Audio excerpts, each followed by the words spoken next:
Assalamualaikum warahmatullahi wabarakatuh. Saya atas nama Genta Laudiade dari perwakilan kelompok 3. Di sini saya akan menjelaskan materi tentang sifat fisik tanah.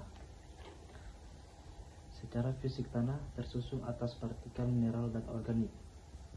Dalam berbagai ukuran, partikel mineral dan organik menyusun kurang lebih 50%.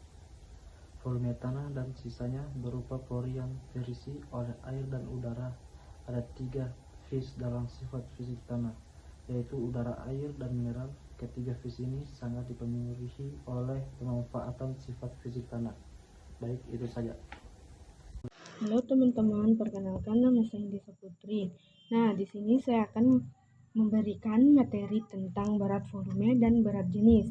Nah, kalian pasti di sini bertanya-tanya tentang apa sih itu berat volume dan apa sih itu berat jenis.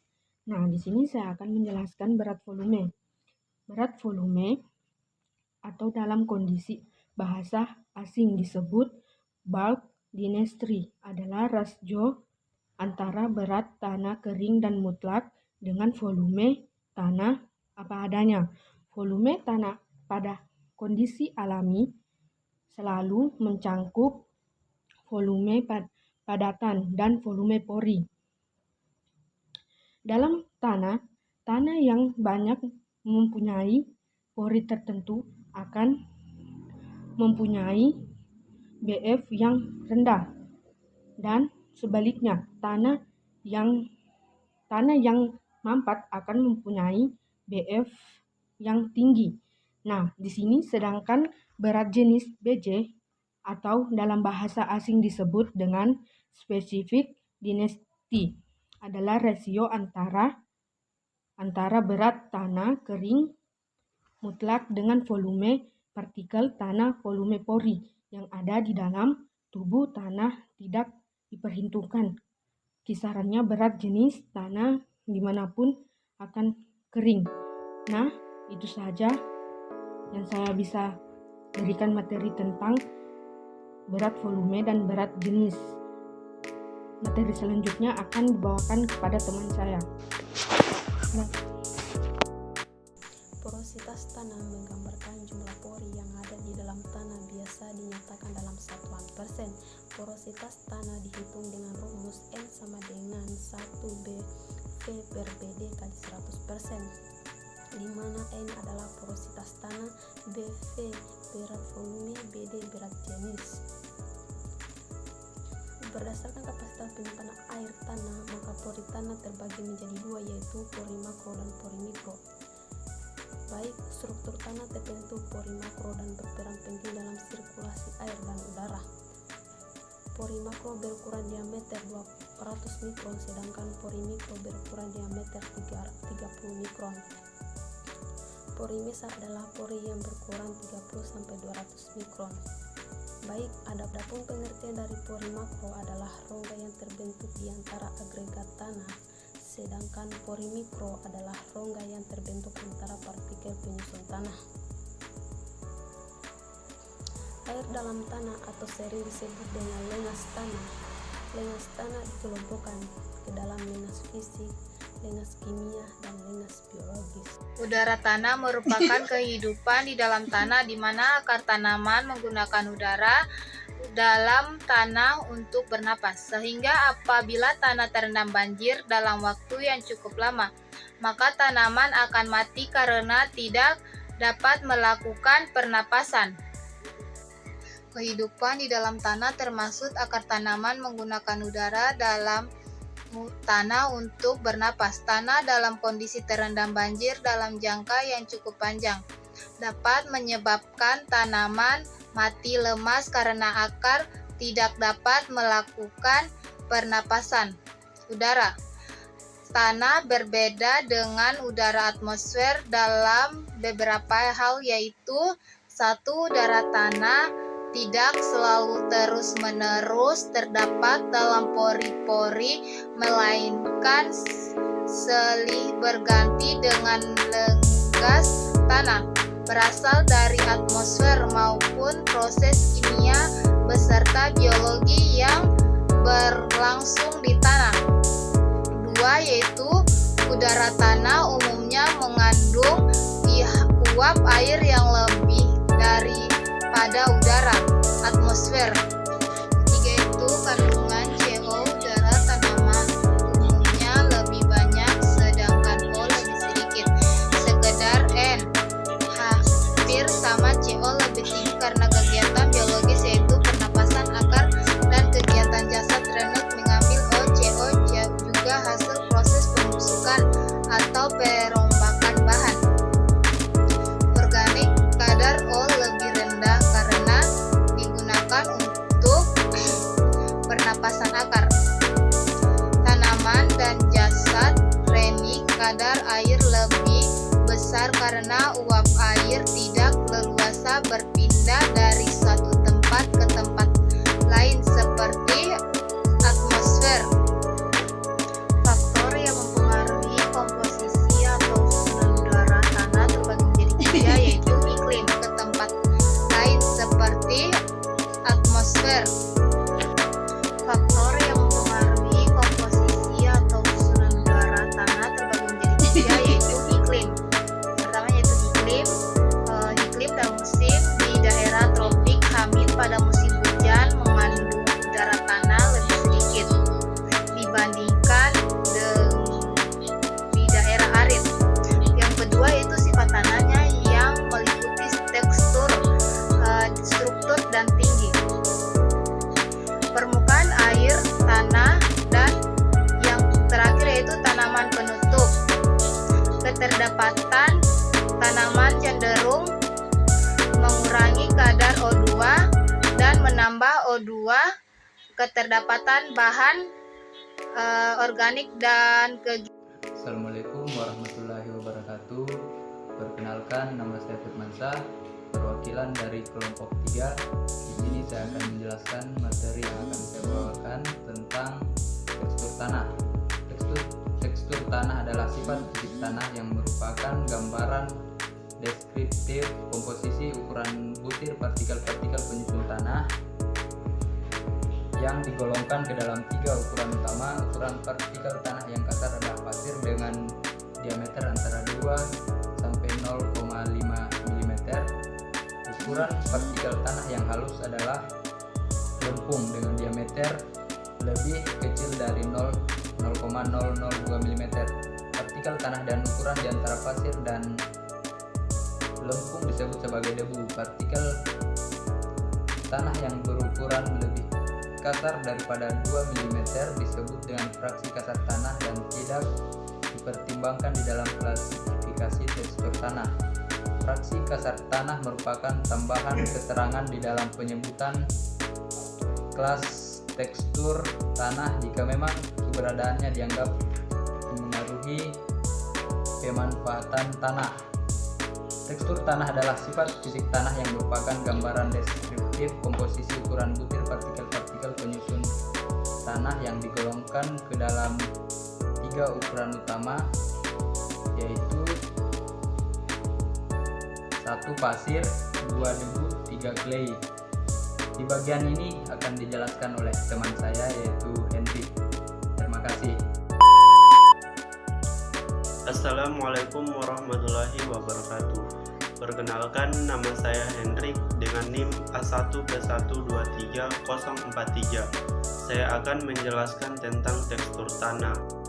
Tanah bertekstur halus atau disebut dengan clay tinggi, bersifat lengket, menyerap air banyak sehingga sukar atau berat untuk diolah, disebut tanah berat.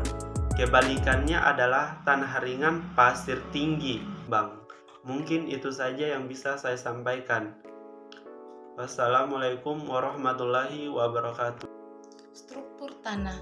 Struktur tanah adalah bagian dari sifat fisik tanah yang membahas sekelompok partikel tanah yang mengalami koagulasi karena adanya lempeng dan organik.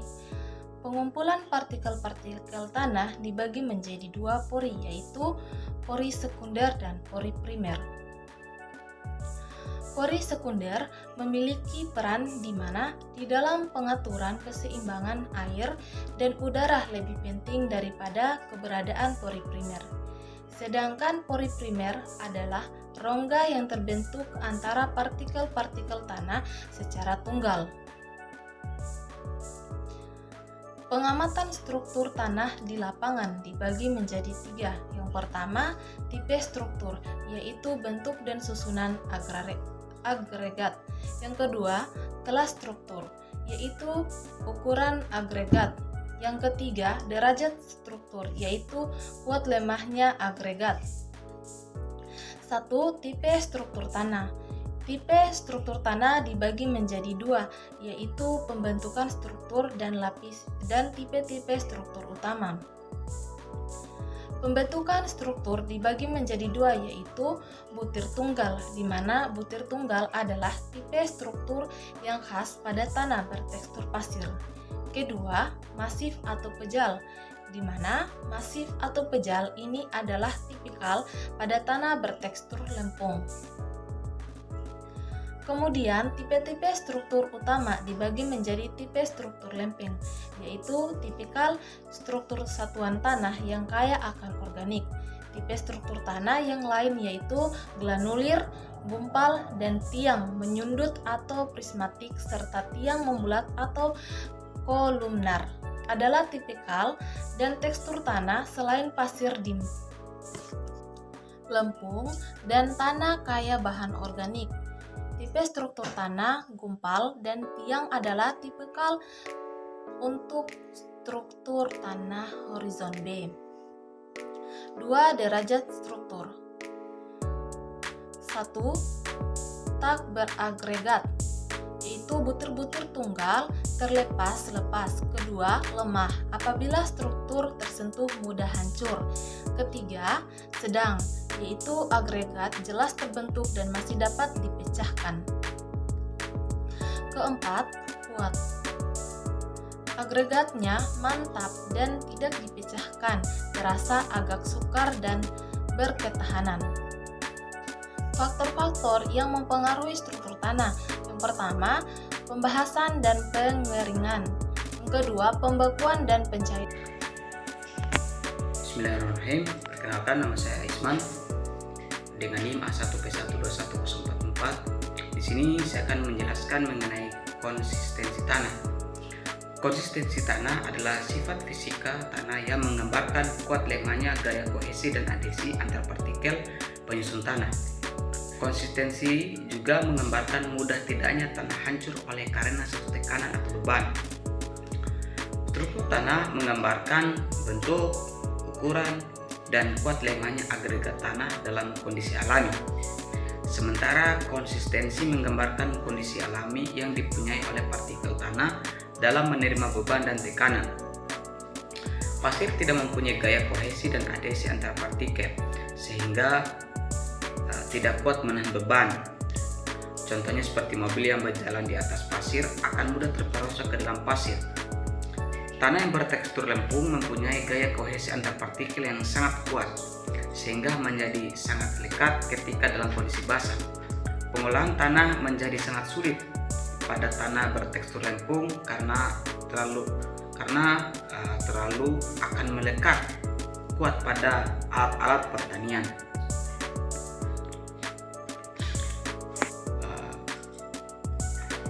Konsistensi tanah juga memiliki kondisi kelembapan seperti basah, lembab, dan kering.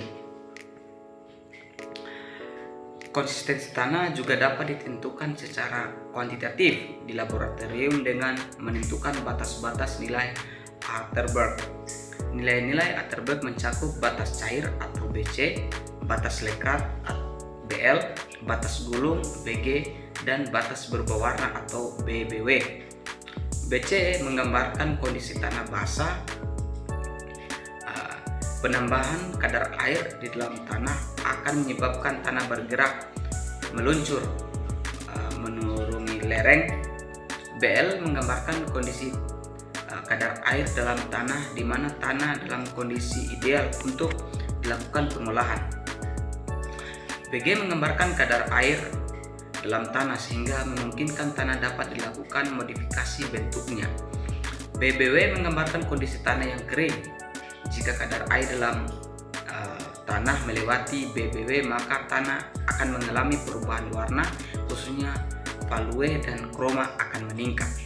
Mungkin itu saja video presentasi saya. Sekian dan saya akhiri, wabillahi taufiq wal hidayah. Assalamualaikum warahmatullahi wabarakatuh. Sebelumnya, perkenalkan nama saya Muhammad Aidil. Saya akan melanjutkan penjelasan dari konsistensi tanah, derajat kohesi dan adhesi partikel tanah, dan resistensi terhadap perubahan bentuk. Penentuan konsistensi tanah dapat dilakukan pada 3 fase keadaan, yaitu 1. Tanah basah, kandungan air di atas kapasitas lapangan, di mana kelekatan kekuatan melekat dengan benda lain, seperti tidak lekat, agak lekat, lekat, sangat lekat. Plastisitas, kemampuan tanah membentuk gulungan, tidak plastis, agak plastis, plastis, sangat plastis. 2. Tanah lembab, kandungan air mendekati kapasitas lapangan, kering, angin, sangat gembur, sangat teguh, gembur, luar biasa teguh, dan teguh. 3. Tanah kering, tanah dalam keadaan kering, angin, lepas lunak, agak keras, keras, sangat keras. Baik, di sini saya akan membahas materi tentang warna tanah. Sebenarnya apa sih itu warna tanah? Nah, warna tanah merupakan salah satu ciri fisik tanah yang paling mudah kita amati melalui indera penglihatan.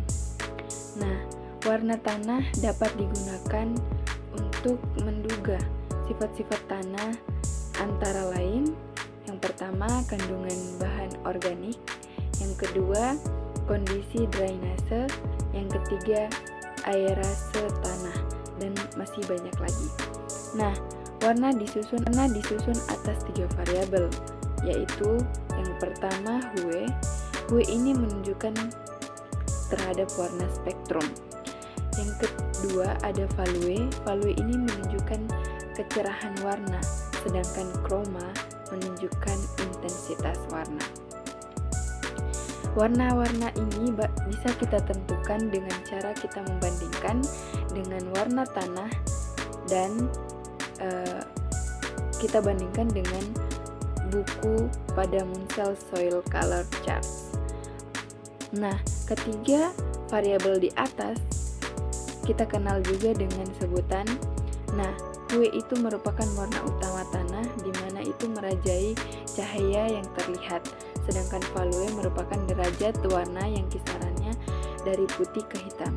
Sedangkan chroma merupakan intensitas kemurnian dari warna kelabu hingga ke netral putih. Sekian dari kami, billahi taufiq wal hidayah. Wassalamualaikum. Warna disusun atas 3 variabel, yaitu yang pertama hue. Hue ini menunjukkan terhadap warna spektrum.